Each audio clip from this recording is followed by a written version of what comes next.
Libre es el servicio integral de cuidados de Beneficia para que los más grandes de la familia estén siempre seguros y acompañados y que toda la familia viva más tranquila.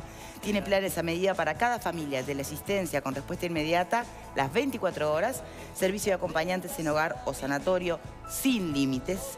SOS Libre es el servicio integral de cuidados de Beneficia. Pueden informarse por el 0800-1911, requisitos y condiciones disponibles en beneficia.com.uy. Bien, sigamos intentando llegar un poco al kit de la cuestión. Por lo que se planteó en el bloque anterior, si entendimos bien, hay un pequeño matiz técnico en lo que es la noticia que generó más alarma pública, que habla de como un rebrote de la bacteria considerada asesina por su alta letalidad, la bacteria resistente, pero no es ese el enemigo hoy que estamos enfrentando, sino es otro, es la multiresistente, que en realidad, lo sepamos o no, hace rato que está entre nosotros y fuera de los hospitales, convive con la comunidad. ¿Es así? Es así. En el mundo aproximadamente desde el 2000, en Uruguay desde el 2011, y es un problema cotidiano que tenemos los médicos y los equipos asistenciales que trabajamos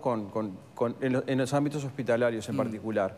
Porque aclarado el tema asesino o no asesino, el segundo punto que tenemos que aclarar es no estamos negando un problema. El problema existe. Claro, porque ahí viene la otra pregunta, perdón, ¿no? Pero hay autoridades actuales o ex de infectología de este país que ante la noticia, más que plantear lo que usted dice, no, se trata de otra bacteria, lo que plantean es cierto, estamos deficitarios ante los recursos necesarios para cumplir a rajatabla los protocolos en temas de salud frente a este tipo de bacterias. Entonces uno dice, bueno, pero ustedes tienen razón, ¿cómo es? Absolutamente es así. El problema de las bacterias multiresistentes es un problema mundial, se discute en congresos mundiales, porque en el mundo ocurre esto, con una o con otras bacterias, con cada realidad ajustada a cada país, pero las moléculas de antibióticos que la industria produce, producto de la investigación, se van agotando. Entonces, no han aparecido moléculas nuevas sustancialmente que puedan combatir a estas bacterias multiresistentes que tenemos. Ese es el concepto del problema que tenemos. Entonces, ahora, ¿cómo se enfrenta eso? ¿Cómo se contrarresta ese dato?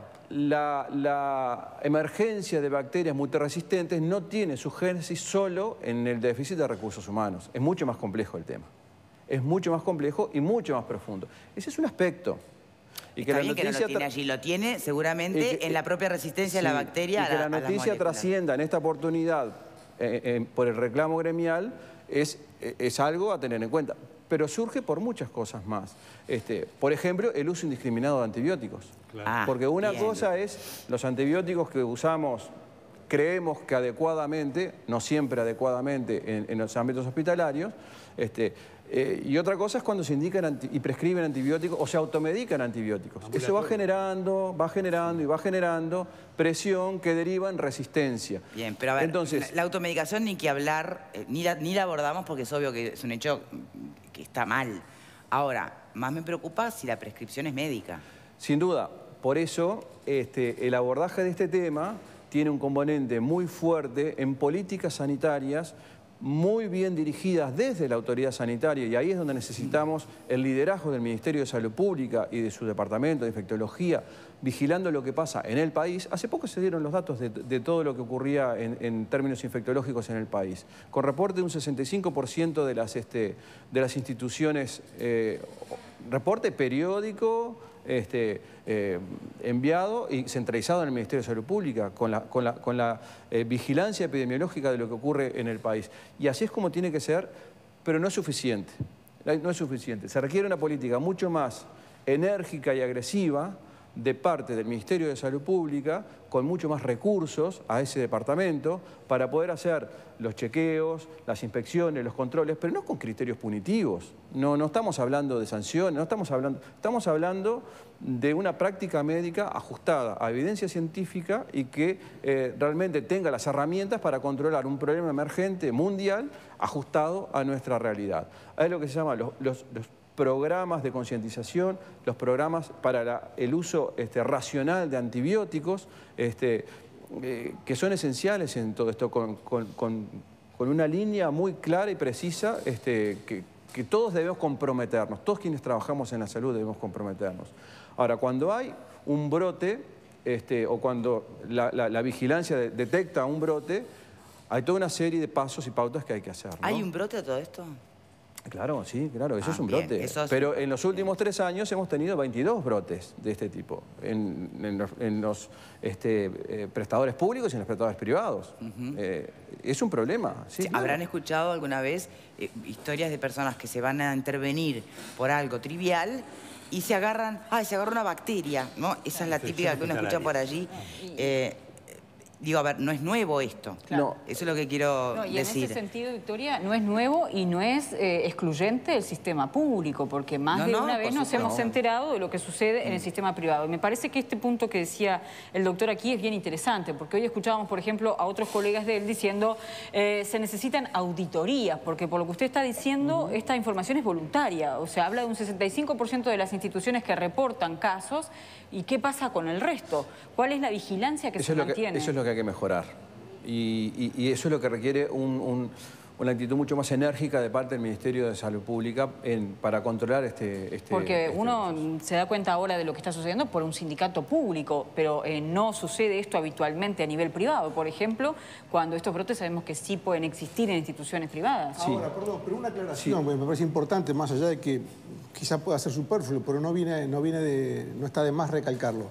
La competencia del Ministerio de Salud Pública está por encima de si el prestador o el lugar donde ocurre el problema es público o privado, si es estatal o privado. Por eso mismo. Quiero decir que acá la obligación del Ministerio está a un mismo nivel, ya sea que el problema se detecte en una institución que está bajo el paraguas de ACE o bajo el paraguas del Estado, o si se detecta en una institución privada. Y acá me parece pero los usuarios se enteran cuando se detecta pero en la una institución responsabilidad privada. del Ministerio, o sea, la responsabilidad de comunicar y hacer el seguimiento del Ministerio. Y sobre este punto me gustaría hacer esta precisión, que también me parece que viene al caso. Cuando ocurren situaciones de este tipo, tenemos un problema estrictamente médico, epidemiológico, en fin, como se le quiera llamar, pero también tenemos un problema de comunicación. Y los profesionales que intervienen en cada una de los dos crisis o de los dos casos son profesionales diferentes. O sea, el médico sabe y los médicos saben cómo tienen que tratar, y sobre todo los especialistas, cómo tienen que abordar el problema de un brote de este tipo, cómo circunscribirlo y cómo evitar que eso cause daños mayores. Pero después lo otro que tenemos es un problema de comunicación. Cuando se conoce esta noticia, y acá tenemos a Miguel que fue el vehículo de la información, cuando se conoce una noticia de este tipo, hay inmediatamente un problema de comunicación. Las autoridades que tienen competencia en la materia, y tú lo señalabas en la pregunta, tienen que tomar cartas de inmediato en el asunto. Acá no vale fin de semana, acá no vale feriado, acá no vale nada. Es un tema que impacta en la opinión pública. Por lo tanto, acá me parece que hubo...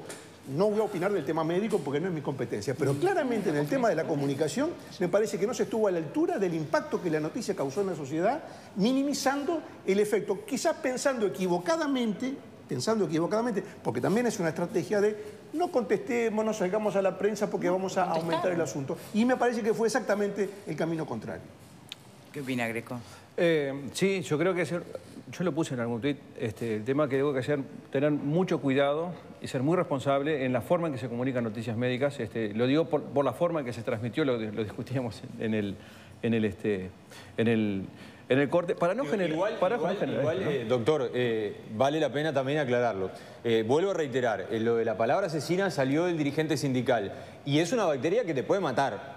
Es así. Te puede matar. Digo, a ver, porque no estamos diciendo que es una bacteria asesina que no, no, si te agarra mal te puede matar. Y estamos hablando de un problema real. Pero bueno, creo que ese tema ya lo quedó suficientemente debatido y aclarado. Yo creo que es central... Quedará, porque yo lo que me imagino es que puede haber del otro lado personas que, insisto, se tengan que intervenir por la vesícula o cosas que no son a priori de riesgo de vida y les quede la sensación de mejor no piso el hospital porque me voy a agarrar una bacteria que me va a terminar matando.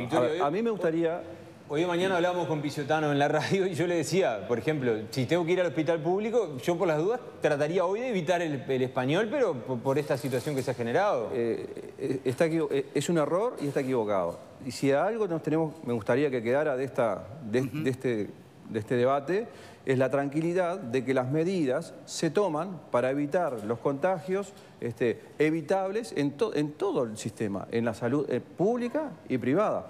Las medidas de prevención y los programas de prevención, obviamente que no son perfectos y deben estar sujetos a auditorías, revisión, controles, inspecciones, para que funcionen. Esos procesos tienen que funcionar muy bien para minimizar.